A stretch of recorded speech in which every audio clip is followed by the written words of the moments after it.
task, probably almost all the developers will complete the task, so we'll have an evaluation rate equal to 1 for each participant.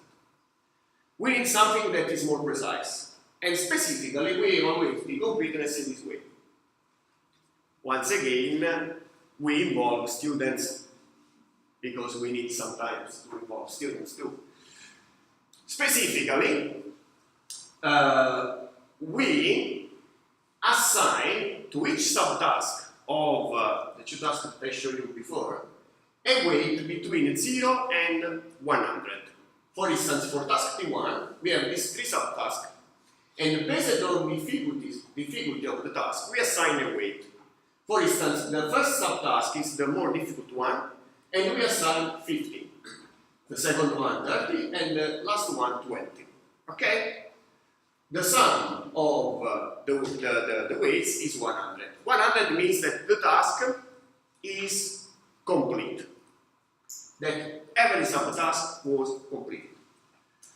Then we ask 2 independent developers, PhD students, that do not know the goal and the design of the experiment to evaluate the job did by every developer involved in the experimentation.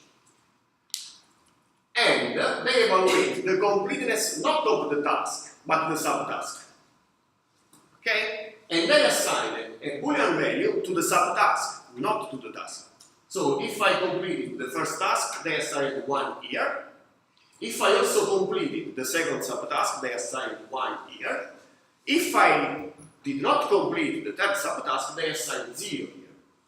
So the level of completeness of my task is 50 plus 30 and stop, because I did not complete the last subtask. In this way, we have a completeness between 0 and 100. Look, 2 independent reviewer, almost for the same reason we discussed when we talked about the manually validation of the blocks.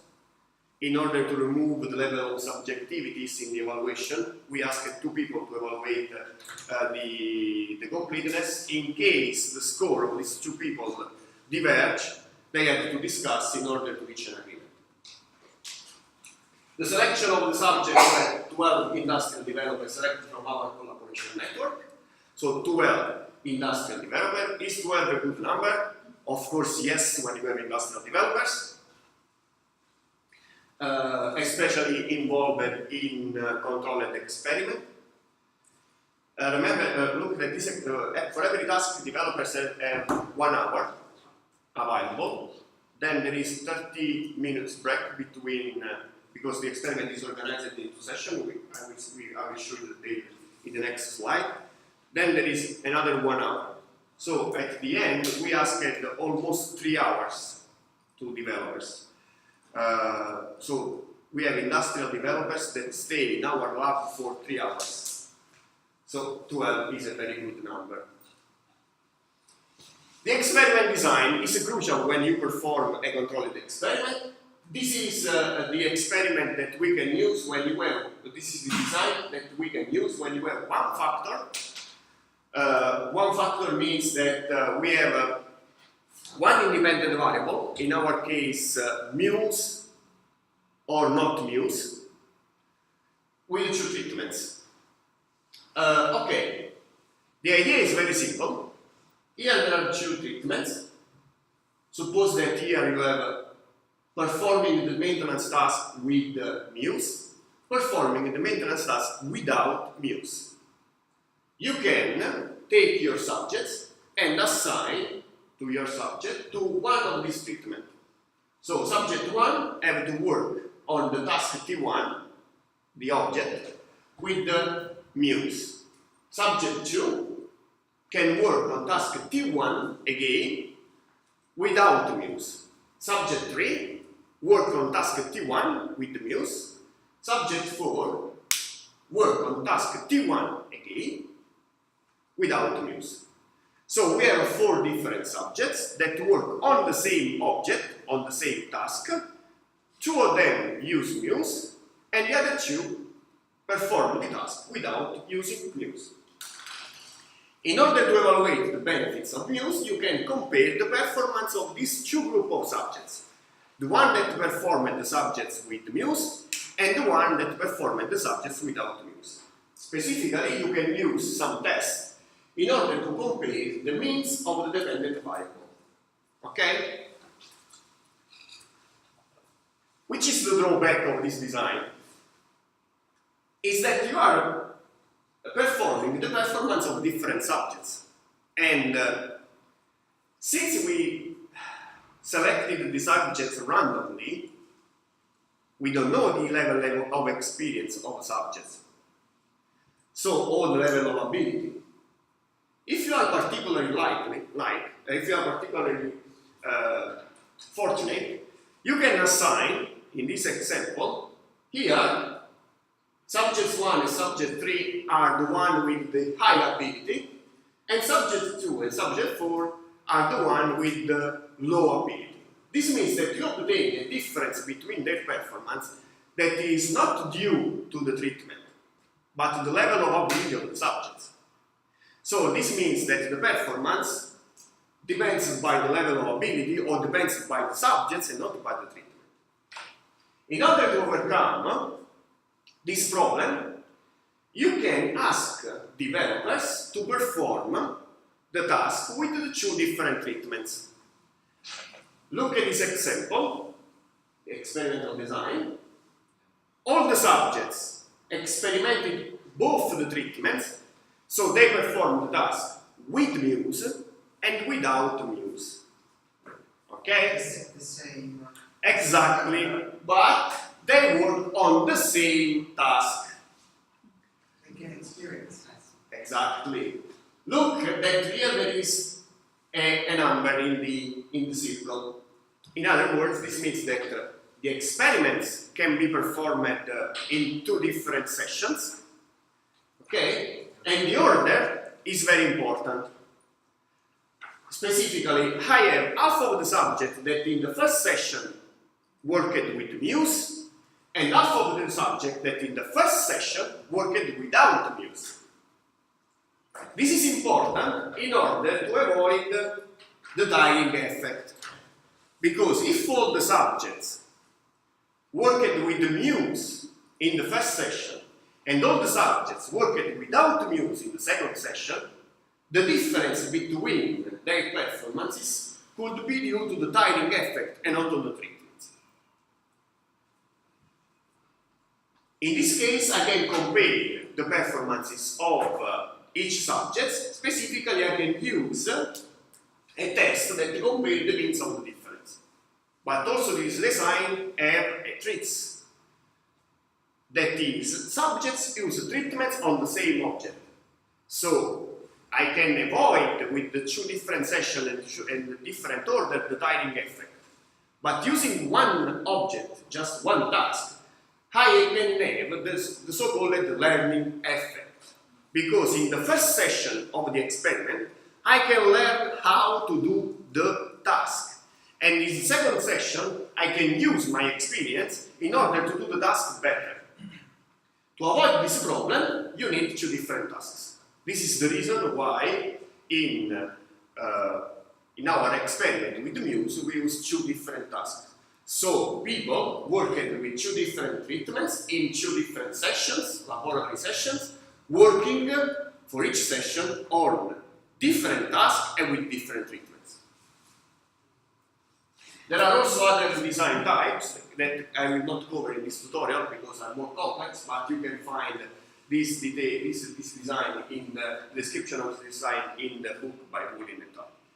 This is the experimental design used in Muse. As you can see, we have two different tasks.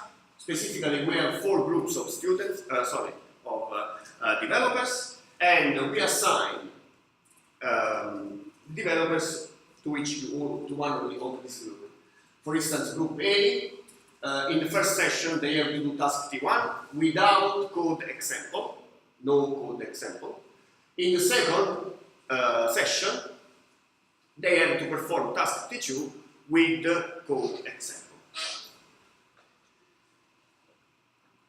This is the validity evaluation.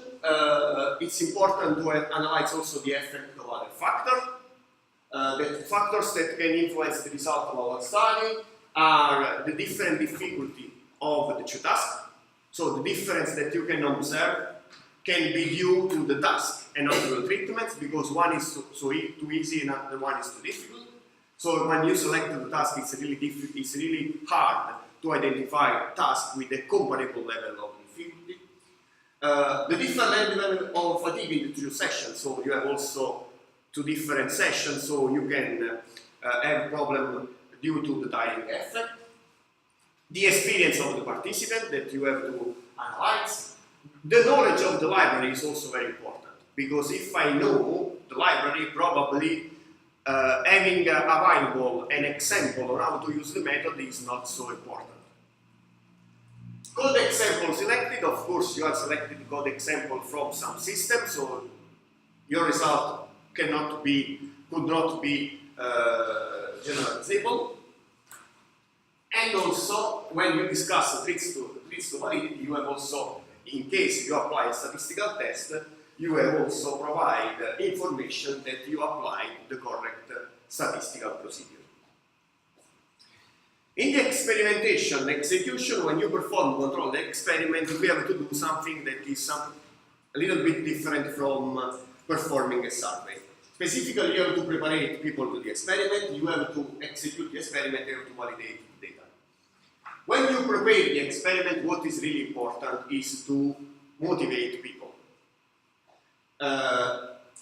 Of course, when you have to motivate people when you involve people from industry, but you have also to motivate your student when you involve your student to the experiment. First of all, it's important to take into account some ethical issue. You have to obtain the consent from the participant. It's important before running the experiment to explain how you will use the result of your experiment. Okay? Sensitive results. When you measure the productivity, when you measure the defect rate, these are sensitive data. And when you have sensitive data, it is important to assure that the participant, it's important to keep confidential this information. You can just simply avoid to mention the participant to your experiment or aggregate the result. There are some strategies that you can use. Inducements is very important. One way to attract people to an experiment is to offer some kind of inducement. In some cases, especially when you involve students, you can perform a kind of competition and give, for instance, a prize to the best 3 students during your session. When I involve students in the experimentation, I give to the students a bonus on their grades to the experimental lab of the exam. So, or 1 point, 2 points, just to involve, just to induce people to participate in the experiment. And disclosure is very important.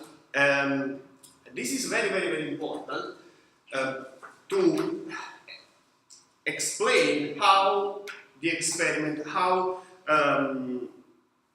the experiment has been conducted and why the experiment has been conducted in some way. In other words, when you present the experiment to the subject, so just before running the experiment, you have to pay attention to not reveal which is the goal of your experiment. Because people have to work without knowing what you are measuring and what you are observing.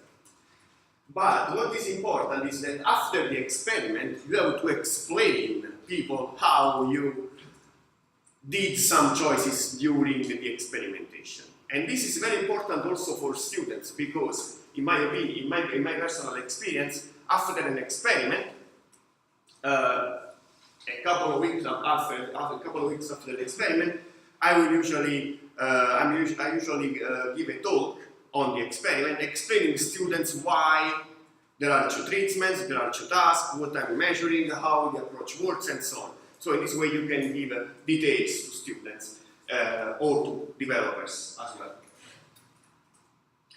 As said before, you have to prepare the execution of the experiment with the pre-experiment and pre-questionnaire. The pre-questionnaire is useful to collect data about the background of the participant. The pre-experiment is useful to provide details on the experiment. So in the case of Muse, we gave the possibility to people to navigate the example, to read the example and understand how the example are organized in the documentation. Of course, you can also decide to perform some pre-task, okay? But it's important that they are not related to the main task of your experiment in order to avoid bias in the result.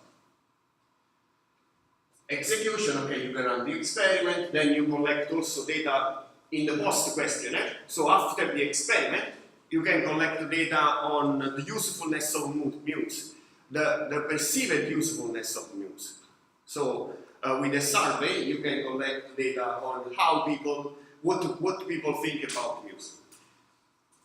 And finally, you can perform the analysis of the result. These are the results. What is interesting here is to highlight that we have a statistical significant difference of the performances only in task T2. Look here.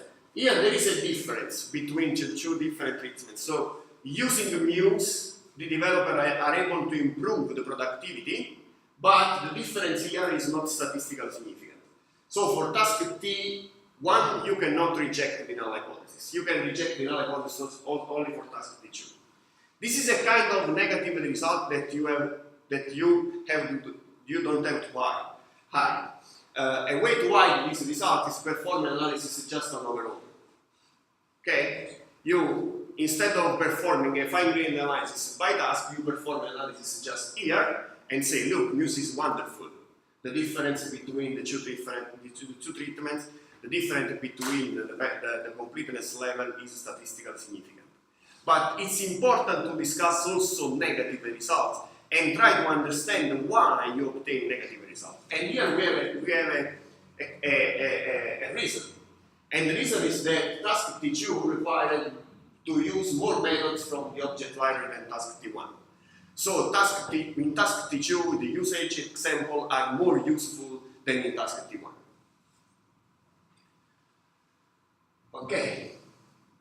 So, involving a practitioner is difficult, but it is not impossible. So, if you are lucky, you can involve a practitioner. But if you involve a practitioner, remember to minimize the time of the experiment, because for practitioner, time is money. And the way to minimize the time for the experiment is to perform an experiment that is based on the think aloud strategy. What is the think aloud strategy? You can perform a quite different experiment and you have a tool. You can perform a kind of experimental lab and you can ask people to use your tool. So you are together with the people involved with the subject, and the subject is using the tool, and when using the tool, the subjects provide you indication on the task that is performing, on his feeling about the tool, on what he's thinking about the functionality of the tool, and so on.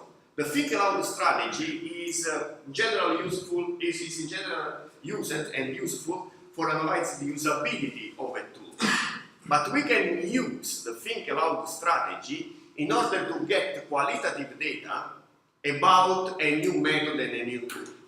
Because if you have a tool, you can ask practitioner to use the tool and you can collect his feeling about the tool.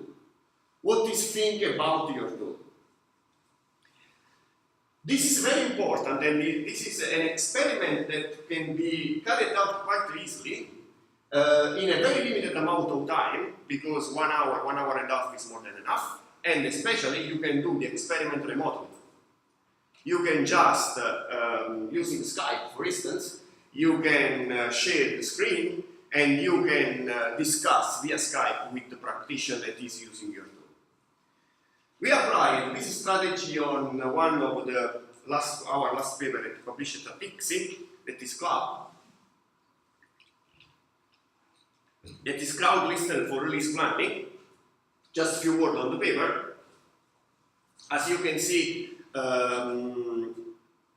when you download an app, you can have the possibility to leave a comment on your app. Well, Club analyzes these comments, and starting from these comments is able to do release planning.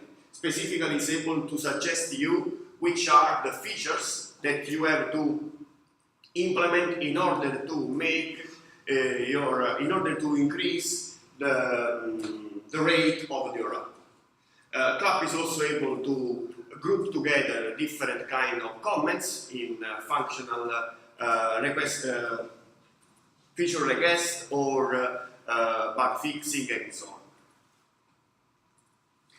In order to evaluate such a tool, and specifically the usefulness of such a tool, you probably need a long-term case study.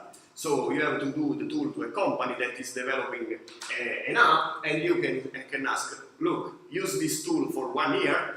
This tool is able to mine the reviews of your app, and is able to suggest to you which are the features that you have to implement.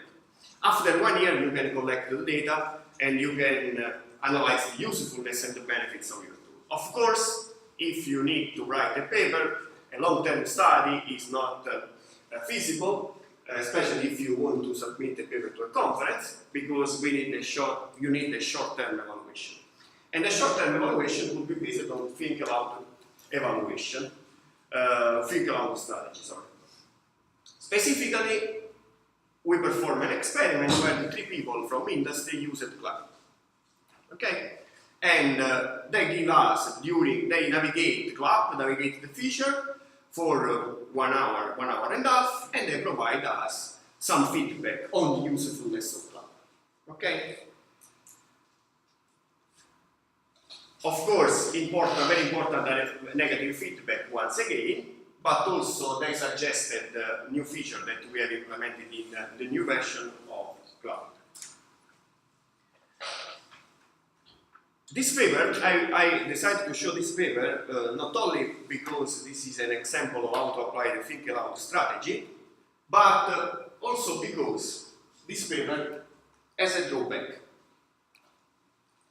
If you look at the pages and the paper structure of this paper, this is a paper published at ICSI, this is the structure, and this is the number of pages. So we have 1 page for the introduction, Club in a nutshell, that is section number 2, just 2 pages where we present the method, and I can tell you that the method is not so simple, so there are a lot of details that we have to explain. The empirical design, 3 pages, because here there are 4 different evaluations. The think aloud strategy is just the ice on the cake, the last evaluation, but there are 3 other evaluations. The study result, of course, 3 pages. The threats to validity, of course, we need threats to validity, and then there is the rate work and the conclusion and future work in just half page. This means that 6 pages and half are dedicated in this paper to report the empirical evaluation, and just 2 pages are dedicated to the method and the tool. And this is a comment by one of the ICSI reviewers.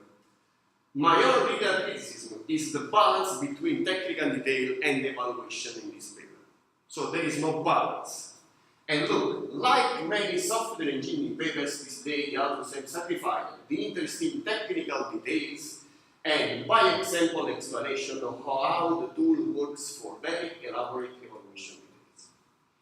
If we really want to support technology transfer, we need to provide to people details on the method first, and then on the usefulness of the method. If you do not provide me details on the method, I cannot implement the method. I cannot replicate your method. Okay? But the problem is that if you miss some details in the method, you have some chance that the paper will be accepted. But if you miss a stupid p-value in your paper, or if you miss a stupid threats to validity in your paper, probably your paper will be rejected. The problem is that we are moving the focus not on the evaluation, but not on the method, but on the evaluation. We are giving too much emphasis to empirical methods, to numbers, to statistical tests, to design, procedure, and so on, and we are missing the main point. the method, the tool. Very quickly, I will show you the age of serenity, and I say apparently, because now I have some experience. I know how to use empirical methods, of course. How can I use successfully empirical methods? But there is still some worry, and I'm still making some mistakes. 2013, we worked on a paper. There is the ICSME deadline, so I discussed it with my co-authors. We need to send something to ICSM. Okay, let's do an experiment on how developers use software documentation during maintenance tasks. So we perform a controlled experiment. If you want the detail on the experiment, you can read the paper. We perform an experiment in order to understand how developers navigate the software documentation when they have to perform a maintenance task. With software documentation, I mean use cases, interaction diagrams, class diagrams, testing, test cases, and so on. In other words, we want to analyze whether or not this documentation is useful during maintenance activities and how people navigate the different artifacts during maintenance activities. This is the design, very complicated design. We involved 33 participants, good students from bachelor program, master program, and PhD. 8 different maintenance tasks, bug fixing, feature requests, and so on. And we use an Eclipse plugin to monitor and to record the operation that the developer perform on different artifacts during maintenance activity. These are the findings. There is a good discussion of the result, and we observed that participants spend most of the time on source code. They prefer sequence diagram among the variable source of documentation, followed by class diagrams. So sequence diagrams that I hate are one of the best sources of information during maintenance activities, and so on. So what? How can I make actionable these results? Remember in the first paper, the one by Zeller and Tal, that paper was a completely nonsense. But the most important problem, the most important point of that paper is that in that paper, the authors makes actionable their results. Remember the keyword. So based on the results that I achieved, I give you some action that you can do. What are the action here? Well, you can build smart recommenders that guide developers by suggesting navigations across artifacts or to better organize and index documentation available for a software project. Wow, nice. So this means that this work is the first step of a long trip where your goal is to build smart recommenders. What was the impact of the paper? The finding of being integrated in a tool approach in 2013? No. Well, but of course, this paper has inspired other papers, so let's see the citations. 0 citations, including self-citations.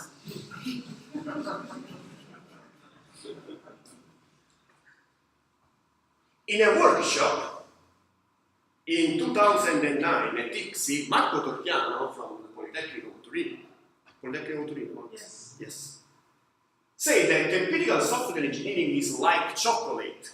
After having tested it, you cannot live without. It is true, but remember that chocolate has a side effect, and one of the negative side effects of empirical software engineering is that the paper becomes end in themselves. So you write a paper just to write a paper. You perform an empirical study just to have yet another paper published. So, before concluding, let me give you my messages based on what were my mistakes. First of all, first advice, empirical study can be presented using well-known templates. But remember, papers are not technical reports. Templates are useful because give you the list of steps that you have to perform in order to conduct an experiment. But please, don't structure your paper based on templates. Otherwise, all the papers are equals, similar. Tell a story in a paper. Advice number 2. An empirical study needs to be properly designed. More important, results need to be properly interpreted. One of the missing points in my first error in my career is that correlations imply causations. No, correlation, causation.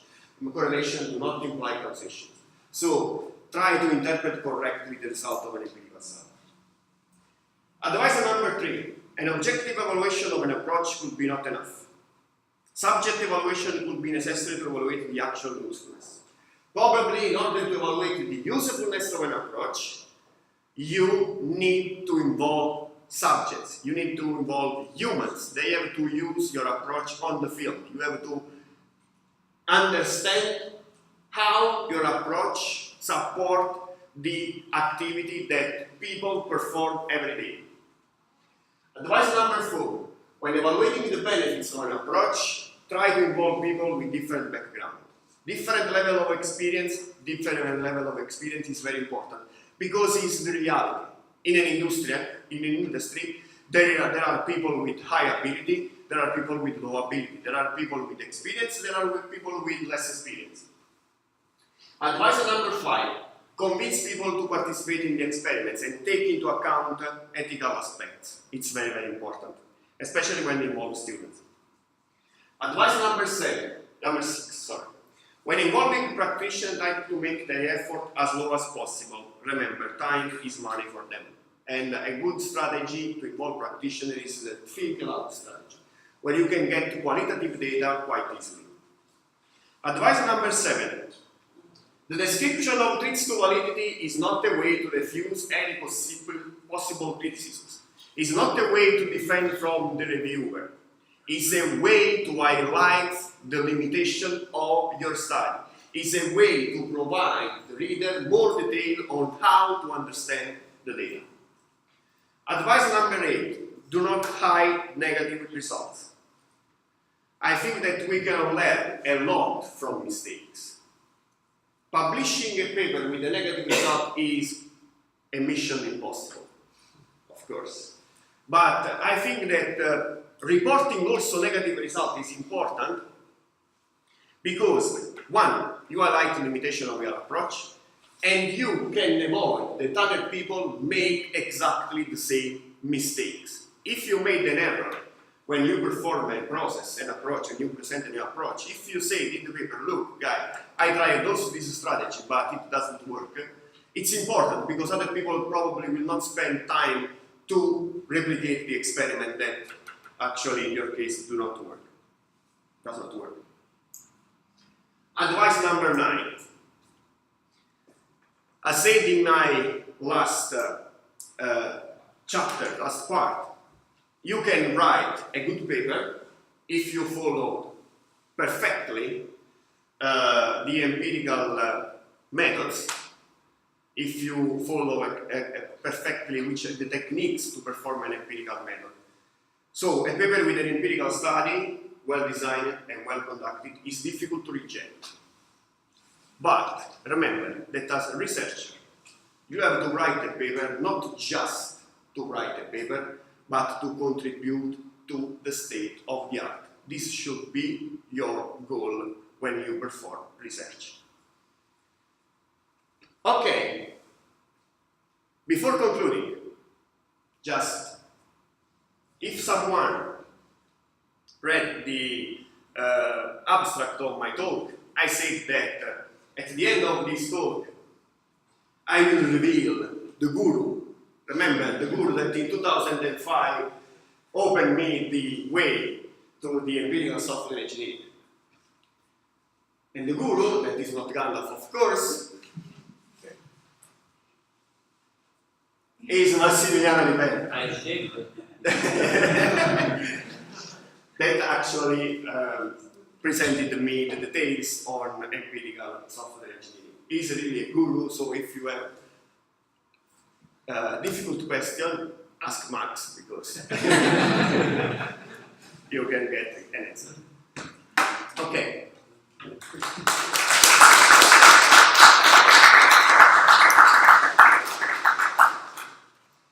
If you have a question, of course, I'm here. I'm here also